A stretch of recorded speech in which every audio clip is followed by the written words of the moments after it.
Wi-Fi? Okay, so I'll give you you guys are technical, I mean, I'm assuming you're quite smart, otherwise you wouldn't be us, so I'll give you a little bit of a technical description. But basically there's 4 components to building a telecoms network: labor, fiber, network equipment, and sites.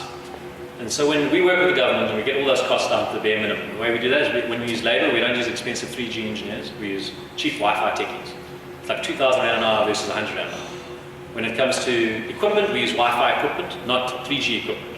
So it's 2,500 Rand a base station versus 150,000 Rand a base station. So our capex is a fraction.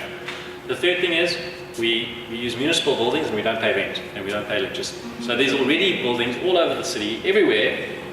Mostly what a Vodacom or something will go and rent it for 10 Rand a month, and that cost gets passed on to consumers. So we just go and use it for free, and it's in townships. It's not in Walmart or whatever. So we get that cost out of the way, and then the big cost is bandwidth, fiber.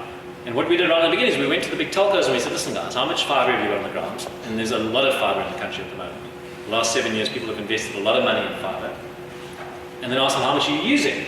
It's like, unofficially, officially, oh yeah, so much, we're selling so much, but unofficially, less than 1% of fiber in South Africa is used.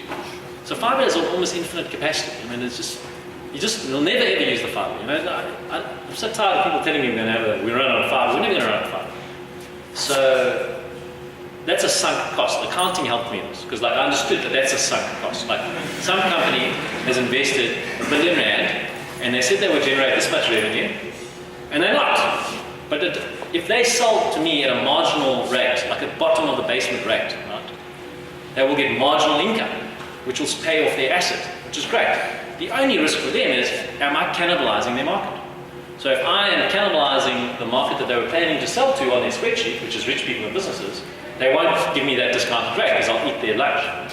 But if I go into townships and rural areas where they never in a million years thought anybody would ever pay for this stuff, it's bottom line. So it goes straight to the bottom line. And we did that. We cut a deal with Neotel, and now we're doing a deal with Telkom, where we just tap into the unutilized infrastructure. And so the cost of deploying, so the average speed is about 15 megs per second for the Wi-Fi. 15 megs, it's pretty good. 250 megs a day, so that's 7.5 gigs a month. Right? And the cost is 19 cents a gig. So just put that in perspective, it works out to about 2 Rand for 10 gigs a month at 15 megs per second. Now the municipality picks up that cost on behalf of the citizen, the man in the street. So it's like water. They're giving you a daily quota. They're saying it's a basic right, we'll pick up the tab. And it's something the governments have always wanted to do, but they can't do it because it's too expensive. Because when they ask Vodacom, Vodacom's like, yeah, sure, no problem, like 10,000 Rand a month, whatever, you know, per person.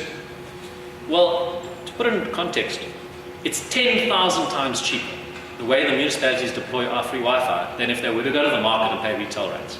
And that's the magic. The magic is just getting the economics right. So it wasn't a technical problem, it was a financial problem. And I think being an accountant helped us solve the problem. Perfect, well done. By the way, it's management accounting that taught him that principle, not financial accounting.